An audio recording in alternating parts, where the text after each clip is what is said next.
Eminent institute के YouTube channel पर आपका स्वागत है।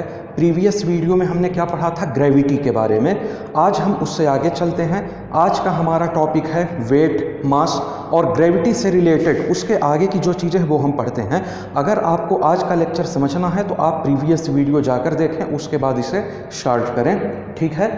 तो मास आप बहुत दिनों से सुनते आ रहे हो। मास यानी द्रव्यमान। होता क्या है ये? द्रव्यमान क्या होता है? किसी भी बॉडी में मौजूद पदार्थों की मात्रा, ठीक है, मैटर्स, क्वांटिटी ऑफ मैटर्स, ये होता है quantity of matters present in a body, ठीक है। किसी भी बॉडी में, पिंड में, बॉडी क्या होती है? जो कोई भी दृश्य चीजें हैं, वस्तुएं हैं, कोई भी दरवाजा हुआ, खिड़की हुआ, ग्रह हुए, उपग्रह हुए, शरीर हुआ, इन सबको क्या बोला जाता है? बॉडी बोला जाता है, पिंड बोला जाता है। इसमें कि मैटर की जो मात्रा होती है, quantity of matter present in a body, ये क्या होता है? मास होता है। और इसकी एसआई यूनिट क्या होती है? केजी। इसे हम किलोग्राम में व्यक्त करते हैं, ठीक है। अब मैटर्स क्या होते हैं? मॉलिक्यूल्स हुए, एटम्स हुए, इलेक्ट्रॉन, प्रोटॉन, कुछ भी हुए। और ये जो बेसिक होता है, बिल्डिंग ब्लॉक होता है जो किसी भी बॉडी का, वो क्या होते हैं? मॉलिक्यूल्स होते हैं, ठीक है। अब जैसे हमारी बॉडी बनी है, हमारी बॉडी किससे बनी है? आप बोलोगे बेसिक स्ट्रक्चर इसका सेल्स है। सेल्स किससे बने हैं? वो भी तो मॉलिक्यूल्स से ही बने हैं, ठीक है। प्रोटीन जो होगा, प्रोटीन क्या है? उसका भी तो एक स्ट्रक्चर होता है। जब आप केमिस्ट्री में जाओगे तो पढ़ोगे, वो भी किससे बना है? मॉलिक्यूल्स से बना है। तो इस पूरे यूनिवर्स में जितनी चीज़ें प्रेजेंट है वो सब किससे बनी हैं? मॉलिक्यूल्स से बनी हैं। इलेक्ट्रॉन्स, उससे भी नीचे जाओगे तो इलेक्ट्रॉन, प्रोटॉन, न्यूट्रॉन, पॉजिट्रॉन और सारी चीज़ें आती हैं। तो वो पदार्थ की जो मात्रा उपस्थित होती है किसी भी बॉडी में, वही क्या होता है? उसकी मास होती है। और ये कांस्टेंट होता है। मतलब किसी एक बॉडी के लिए ये कांस्टेंट होता है, बदलता नहीं है किसी भी परिस्थिति में। जो किसी बॉडी का मास होगा वो किसी भी परिस्थिति में नहीं बदलेगा, ठीक है। अब दूसरी चीज आती है जिसे आप लोग कंफ्यूज होके रहते हो, वो क्या होता है? वेट। वेट, इसको क्या बोला जाता है? वजन, ठीक है, या भार। इसी को भार भी कहा जाता है, वेट को। ये क्या होता है? ये एक फोर्स होता है जिसके द्वारा पृथ्वी किसी भी वस्तु को अपनी ओर आकर्षित करती है, ठीक है। क्या होता है? Force by which earth attracts each and everything,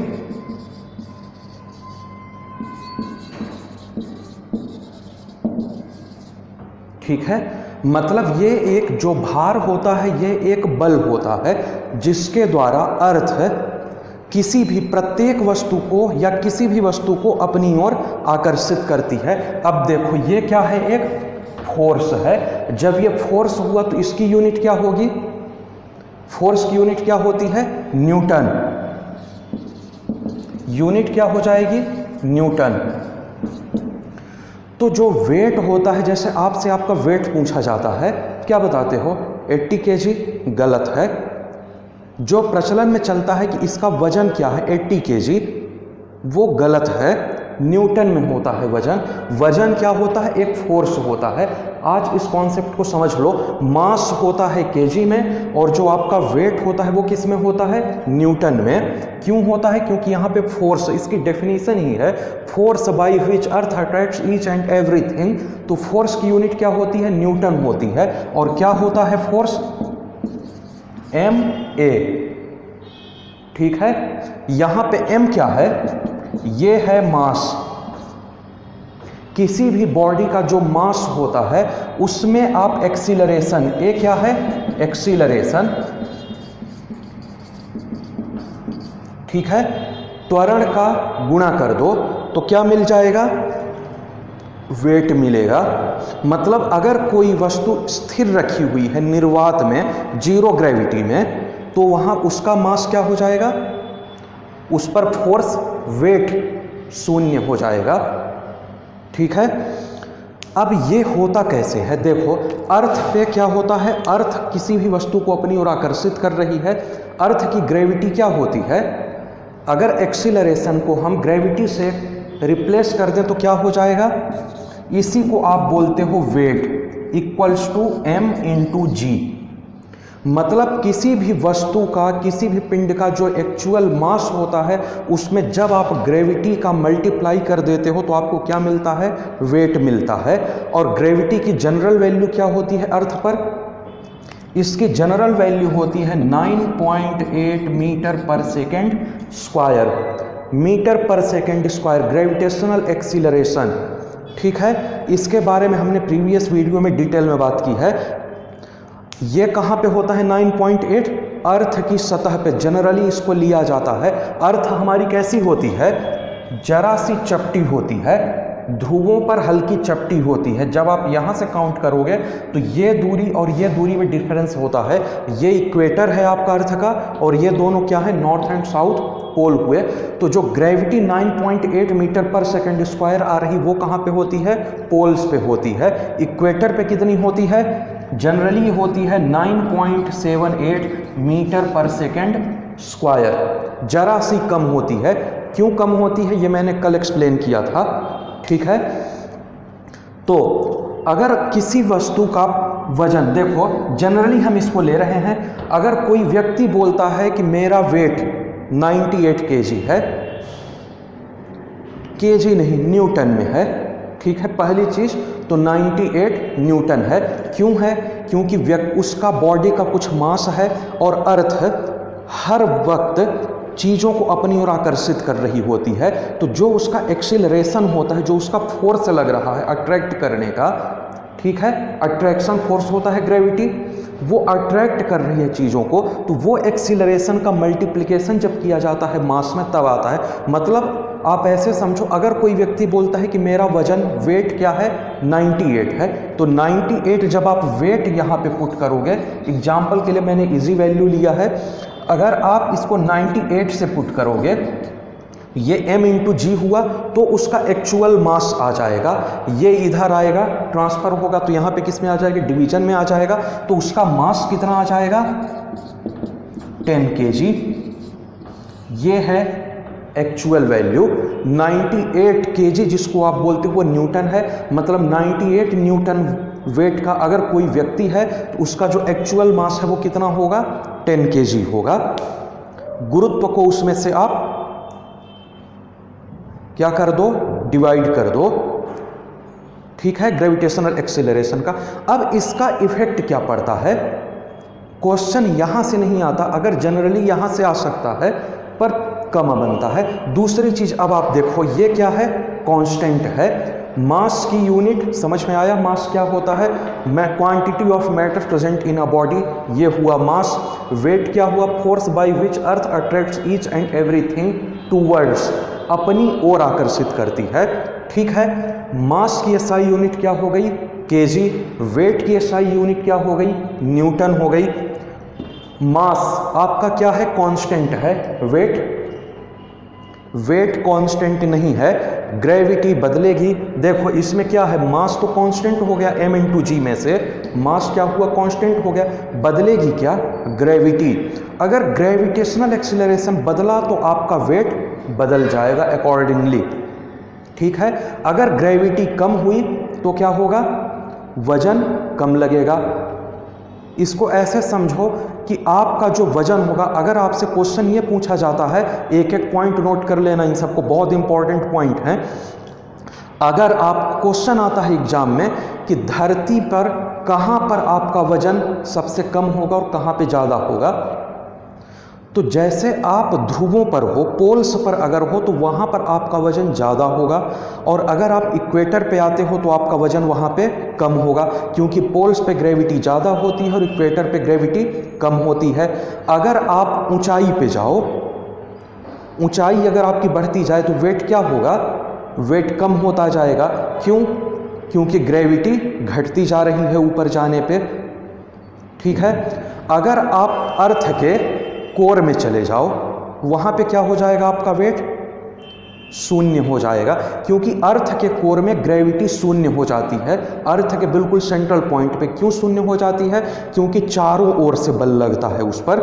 ठीक है, बिल्कुल सेंटर में, तो वो चारों ओर के बल को, बल क्या होता है एक, ये भी याद रखना, मास क्या होता है, स्केलर क्वांटिटी, अदिश राशि, और वेट क्या होता है, वेक्टर क्वांटिटी। जगह नहीं है, मैं इसको वाइप कर रहा हूं, स्क्रीनशॉट लेना हो तो ले लो।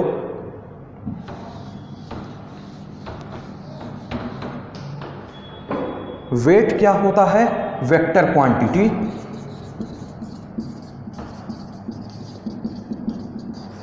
ठीक है, तो अर्थ के कोर में बिल्कुल सेंट्रल पॉइंट पे आपका जो वेट होगा वो क्या हो जाएगा, शून्य हो जाएगा। ठीक है, अर्थ के अंदर आप जाते जाओगे तो क्या होगा, आपका वेट घटता जाएगा, क्योंकि ग्रेविटी घटती जाती है। ठीक है, अब आप देखो और इसके क्या एग्जाम्पल हैं।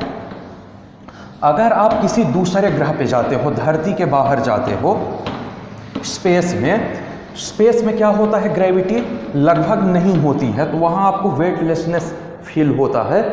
अगर आप मून पे जाओ तो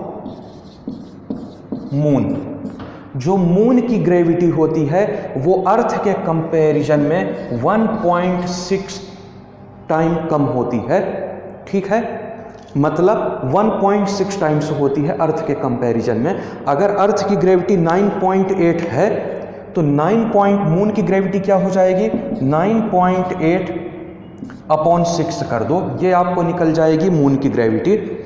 तो अब क्या होगा, अगर आप 60 किलो की किसी वस्तु, ठीक है, हम इसको किलो में ले रहे हैं क्योंकि आप कंफ्यूज नहीं हो, बाकी मैंने आपको मास एंड वेट में डिफरेंस बता दिया है।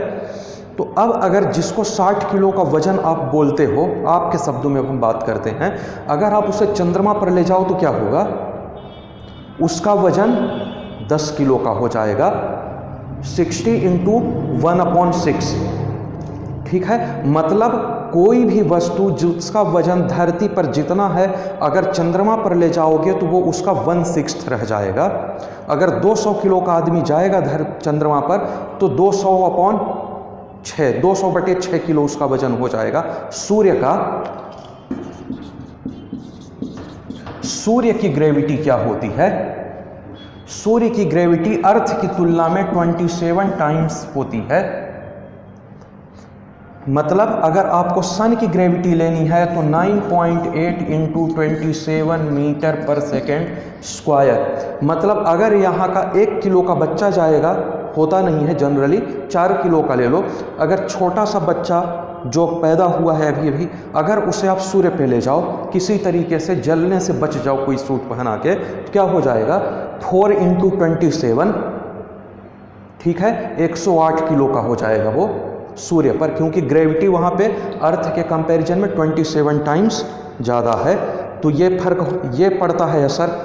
मतलब अगर ग्रेविटी कम है तो आपका वजन कम लगेगा, ग्रेविटी ज़्यादा है तो आपका वजन कम लगेगा, क्योंकि वजन क्या है, एक फोर्स है जो ग्रेविटी पे डिपेंड करता है मल्टीपल में। और अब देखो ग्रेविटी का और क्या असर पड़ेगा ग्रेविटी के कम या ज़्यादा होने से। मैंने आपको कुछ चैप्टर पहले पढ़ाया था पेंडुलम के बारे में। पेंडुलम मतलब सरल लोलक। क्या होता है, आपके घरों में घड़ियों में होगा जो मूव करता है इधर से उधर। ज़्यादा डिटेल में मैंने प्रीवियस वीडियो में बात की है तो आप देख लेना। इसका आवर्तकाल क्या होता है, जो पेंडुलम का आवर्तकाल, जैसे देखो पेंडुलम क्या होता है, एक धागे से ऐसे लटका हुआ होता है, तो इसकी लंबाई क्या हो गई, L हो गई। तो जो इसका आवर्तकाल होता है वो क्या होता है, √L के प्रोपोर्शन होता है, ठीक है। और क्या होता है, 1/G, मतलब क्या होता है आवर्तकाल, L/G। तो जहाँ पे जो धागे से ये लटका हुआ है उसकी लंबाई L हो गई, और g क्या हो गया, गुरुत्वीय त्वरण हुआ। ठीक है, तो अब आप ये देखो कि जब गुरुत्वीय त्वरण बढ़ेगा तो क्या होगा, गुरुत्वीय त्वरण जब g का मान बढ़ेगा तो आवर्तकाल क्या होगा, घटेगा, मतलब पेंडुलम जल्दी जल्दी मूव करेगा। आवर्तकाल घटने का मतलब क्या हुआ, पेंडुलम जल्दी जल्दी मूव करेगा। और जब g का मान घटेगा तो क्या होगा, आवर्तकाल बढ़ जाएगा, इससे पेंडुलम धीरे धीरे मूव करेगा। तो अब अगर आप पेंडुलम को चंद्रमा पर ले जाओ तो क्या होगा, बहुत धीरे धीरे मूव करेगा। तो वहाँ पे आपकी घड़ी क्या हो जाएगी, अगर पेंडुलम वाली घड़ी है तो क्वार्ट्ज क्लॉक या स्प्रिंग क्लॉक नहीं है, पेंडुलम वाली है तो क्या होगा, धीरे हो जाएगी वो। अगर आप अपनी पेंडुलम वाली क्लॉक को पोल से इक्वेटर पे लाते हो तो क्या होगा, पोल पे ग्रेविटी ज़्यादा होती है, इक्वेटर पे कम होती है। तो जब ग्रेविटी कम हो जाएगी इक्वेटर पे तो घड़ी आपकी धीमी पड़ जाएगी। और जब आप फिर से इक्वेटर से पोल पे ले जाओगे पेंडुलम वाली घड़ी को तो क्या होगा, आवर्तकाल उसका घट जाएगा तो घड़ी तेज हो जाएगी। ठीक है, तो ये सारी चीज़ें हैं, इनको याद रखना।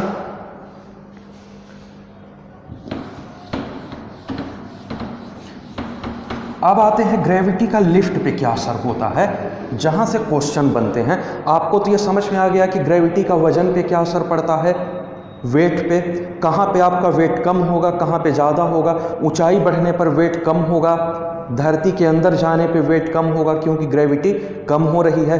जिस ग्रह पे आप जा रहे हो अगर वहाँ की ग्रेविटी धरती से ज़्यादा है तो आपका वजन वहाँ पे ज़्यादा लगेगा, अगर ग्रेविटी अर्थ से कम है तो आपका वजन उसी अनुपात में कम लगेगा। लेकिन जो आपका मास होता है वो कांस्टेंट होता है, चाहे आप सूर्य पे चले जाओ, चाहे चंद्रमा पर चले जाओ, चाहे कहीं और चले जाओ, जो आपका मास है वो कांस्टेंट रहेगा, उसमें कहीं पे कोई भी किसी भी परिस्थिति में परिवर्तन नहीं होगा। ठीक है, चलो अब आते हैं हम लिफ्ट में। लिफ्ट क्या होती है, लिफ्ट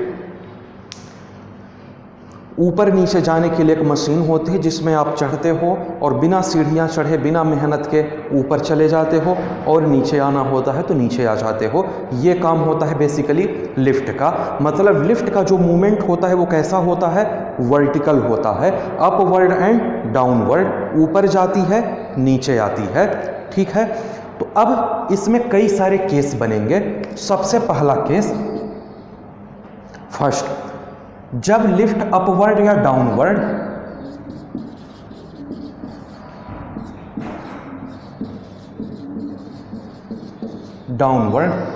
कांस्टेंट एक्सीलरेशन, देखो ग्रेविटी तो रहेगी ही, अब आप मशीन से उसको चलाओगे तो ऊपर या नीचे करोगे, ऊपर नीचे आएगी जाएगी। अगर कांस्टेंट एक्सीलरेशन है उसका,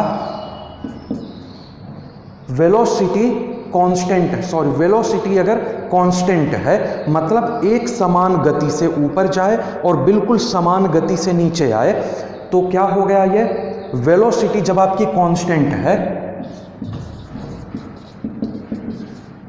व्हेन वेलोसिटी कांस्टेंट, ठीक है, क्या होगा, एक्सीलरेशन क्या हो जाएगा, जीरो। तो आपको लिफ्ट के बाहर जैसा फील हो रहा था वैसा ही लिफ्ट के अंदर भी फील होगा। न तो आपको अपना वजन घटा हुआ महसूस होगा और न ही बढ़ा हुआ महसूस होगा, आपका जो एक्चुअल वेट है वही रहेगा। ठीक है, इसको आभासी वजन एक होता है। ठीक है, आ रहे हैं नेक्स्ट पॉइंट पे ही। तो वेलोसिटी जब लिफ्ट की कांस्टेंट है तो क्या हो जाएगा, एक्सीलरेशन जीरो, और एक्सीलरेशन जब जीरो हो गया तो क्या होगा, आपका apparent wait and actual wait दोनों क्या होंगे, इक्वल होंगे। मतलब आपको न तो अपना वेट बढ़ा हुआ महसूस होगा ना ही घटा हुआ। चलो सेकंड केस पे आते हैं। क्या होगा, जब आपकी लिफ्ट ऊपर की ओर जा रही है, किस केस में है, अपवर्ड डायरेक्शन में, और with acceleration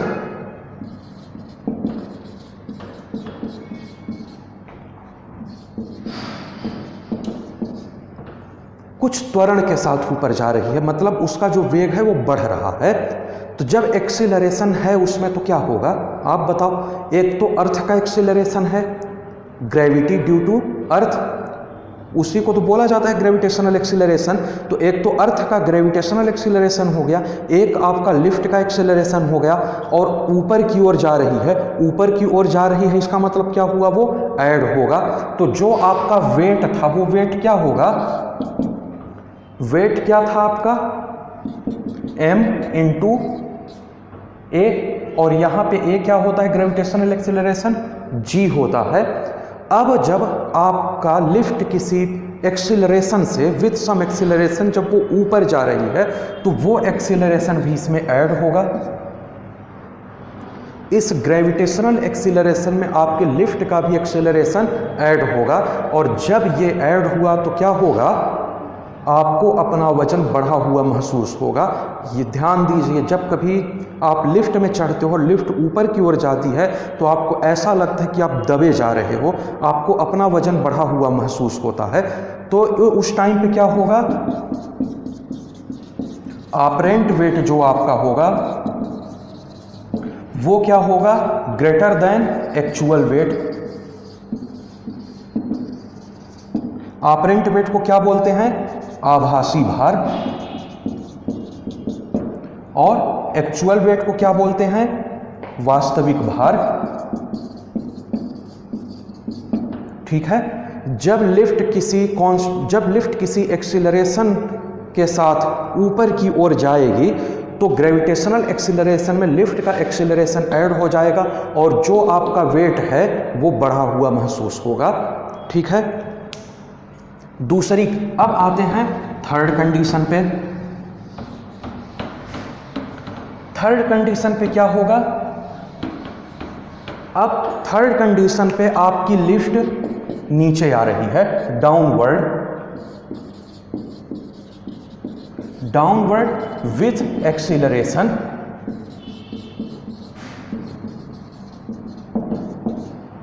downward with acceleration. अब जब आपकी लिफ्ट एक एक्सीलरेशन के थ्रू नीचे आ रही है, अगर नीचे आ रही है तो क्या हो रहा है, ग्रेविटी नीचे आने पे घट रही है। ठीक है। तो अब आपका जो वेट होगा वो क्या हो जाएगा, m इंटू जी माइनस ए। ठीक है। यहां पे m क्या हुआ, मास हुआ, जो एक्चुअल मास कांस्टेंट होता है। g क्या हुआ, ग्रेविटेशनल एक्सीलरेशन हुआ, और a क्या हुआ, जिस एक्सीलरेशन के द्वारा लिफ्ट नीचे आ रही है वो एक्सीलरेशन। अब आपको अपना भार घटा हुआ महसूस होगा। यहां पे क्या हो जाएगा, जो आपका ऑपरेंट वेट है, आभासी भार, वो लेस देन एक्चुअल वेट।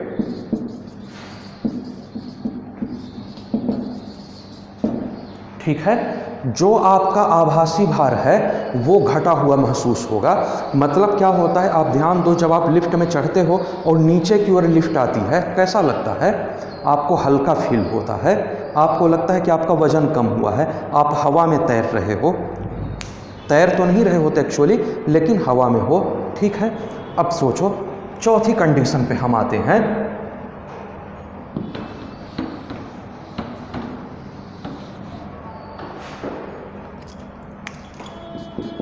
चौथी कंडीशन क्या होता है, लिफ्ट को ऊपर नीचे करने के लिए एक वायर होता है, वो वायर मोटर से कनेक्ट होता है, मोटर चालू होता है, लिफ्ट को वो घूमता है मोटर, उससे वायर ऊपर और नीचे होता है, जिसके थ्रू लिफ्ट ऊपर और नीचे आती है। क्या हो अगर उस वायर को तोड़ दिया जाए, आप बुर्ज खलीफा के लिफ्ट से नीचे आ रहे हो, ठीक है, 948 मीटर की ऊंचाई पे हो, बुर्ज खलीफा के टॉप फ्लोर पे हो, वहाँ से आप लिफ्ट के थ्रू नीचे आ रहे हो, और उसी टाइम पे कोई गया और उसने वायर काट दिया या लिफ्ट का वायर टूट गया। अब क्या होगा, freely falling, lift is freely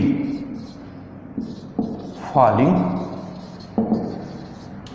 lift आपकी स्वतंत्र रूप से नीचे गिर रही है, स्वतंत्र हो गई, कोई उसे नहीं रोक रहा, बिल्कुल सीधा नीचे आ रही है। इस स्थिति में क्या होगा, अब यहां पे लिफ्ट जो आ रही है वो किस स्पीड से आएगी आप बताओ। ग्रेविटेशनल एक्सीलरेशन, लिफ्ट का जो एक्सीलरेशन है, यहां पे देखो वेट या फोर्स, फोर्स और वेट क्या हो जाएगा, m इंटू जी, और ये क्या होगा, नीचे की तरफ आ रही है, मतलब एक्सीलरेशन। अब जब लिफ्ट फ्रीली फॉलिंग हो रही है तो जो लिफ्ट जिस एक्सीलरेशन से नीचे आ रही है वो क्या होगा, वो एक्सीलरेशन ड्यू टू ग्रेविटी और ग्रेविटेशनल एक्सीलरेशन होगा। मतलब यहाँ पे A इक्वल टू जी होगा। तो जब ये A इक्वल टू जी हुआ तो क्या हो जाएगा, ये G minus G equal to m into zero equal to zero. आपका वजन जीरो महसूस होगा, आप वेटलेसनेस फील करोगे।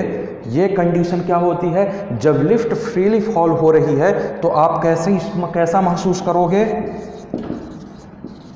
वेटलेसनेस, भारहीनता। आप हवा में तैरते रहोगे, आप न तो लिफ्ट के छत पे रहोगे न ही लिफ्ट के फर्श पे रहोगे, आप लिफ्ट के बीचों बीच रहोगे, बिल्कुल फ्री। ऐसा लगेगा कि जैसे आपका कोई वजन ही नहीं है, आप शून्य वजन के साथ हवा में तैर रहे हो। यहाँ पे आपका वेट जीरो हो जाता है अगर लिफ्ट फ्रीली नीचे गिर रही है तो। क्यों होता है, क्योंकि लिफ्ट जिस एक्सीलरेशन के थ्रू नीचे आ रही है वही एक्सीलरेशन ग्रेविटेशनल एक्सीलरेशन के इक्वल हो जाता है। तो यहाँ पे आपको वेटलेसनेस फील होता है। ठीक है, पांचवी कंडीशन,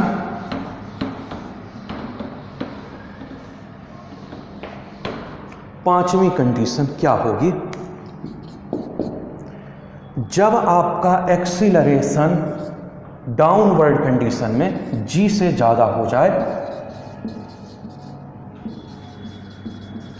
डाउनवर्ड लिफ्ट नीचे आ रही है और लिफ्ट किस एक्सीलरेशन से आए, 9.8 मीटर पर सेकेंड स्क्वायर के ज़्यादा एक्सीलरेशन से। सपोज करो लिफ्ट का एक्सीलरेशन हो जाए 10 मीटर पर सेकेंड स्क्वायर, यह लिफ्ट इस एक्सीलरेशन से नीचे आ रही है और ग्रेविटेशनल एक्सीलरेशन क्या है हमारा, 9.8 मीटर पर सेकेंड स्क्वायर। अगर इससे ज़्यादा एक्सीलरेशन से, त्वरण से लिफ्ट नीचे आ रही है तो क्या होगा, समझो। फिर यहाँ पे क्या हो जाएगा, जो वेट है वो क्या होगा, m इंटू जी माइनस ए। यहाँ पे a की वैल्यू g से ज़्यादा है तो ये मान किस में आएगा, ऋणात्मक आएगा। और यहाँ पे क्या हो जाएगा, जो भी m के साथ, अब ऋणात्मक वैल्यू की m के साथ मल्टीप्लाई करोगे तो यहाँ पे रिजल्ट क्या मिलेगा, आपको निगेटिव रिजल्ट मिलेगा। मतलब जो आपका भार है, आपका वजन अपना नकारात्मक प्रतीत होगा, मतलब जीरो से भी कम निगेटिव वेट में आप चले जाओगे। और वेट तो निगेटिव हो नहीं सकता, या तो जीरो होगा, निगेटिव नहीं हो सकता। तो क्योंकि ये वेट है ही नहीं, ये तो फोर्स है और ये निगेटिव फोर्स फील्ड लिफ्ट नीचे आ रही है और अपोजिट डायरेक्शन में निगेटिव होना मतलब डायरेक्शन उसकी चेंज हो जाएगी। जैसे देखो लिफ्ट क्या हो रही है, नीचे आ रही है, 9.8 मीटर पर सेकेंड स्क्वायर की गति से ज़्यादा की गति से त्वरण से नीचे आ रही है। और अब क्या हुआ, निगेटिव वेट। निगेटिव वेट का मतलब क्या हुआ, फोर्स है। वेट क्या है, फोर्स है। तो निगेटिव फोर्स का मतलब जिस डायरेक्शन में आ रहा है उसके अपोजिट डायरेक्शन में वो जाएगा और अपोजिट डायरेक्शन में जाने की वजह से क्या होगा, आप लिफ्ट की छत पे जाके चिपकोगे। ठीक है, लिफ्ट की फर्श पे नहीं। आप कहाँ पे पाए जाओगे उस समय पे, लिफ्ट की छत से चिपके मिलोगे। फर्श पे तो आप आ ही नहीं पाओगे। फर्श पे तो आप तब भी नहीं आ रहे थे जब क्या था, ए और जी दोनों इक्वल थे, तब भी आप लिफ्ट में तैर रहे थे। लेकिन क्या होगा, अगर लिफ्ट 9.8 मीटर पर सेकेंड स्क्वायर से ज़्यादा के त्वरण से नीचे आएगी तो निगेटिव वेट होता नहीं, वो फोर्स है एक्चुअली जिसको हम वेट बोलते हैं। तो ऋणात्मक फोर्स का मतलब क्या हुआ, अपोजिट डायरेक्शन। अपोजिट डायरेक्शन का मतलब क्या हुआ, आप छत में जाके लड़ोगे, सीधा आप छत पे दिखोगे लिफ्ट के। समझ में आया। तो ये है कुछ वेट क्या कैसे होता है, वेट एंड मास से रिलेटेड। ठीक है, आई होप आपको ये क्लियर हो गया होगा और एग्जाम में ज़रूर आता है। तो आज के लिए इतना ही। नेक्स्ट वीडियो में हम ग्रेविटी से और आगे का देखेंगे, इसका नेक्स्ट पार्ट।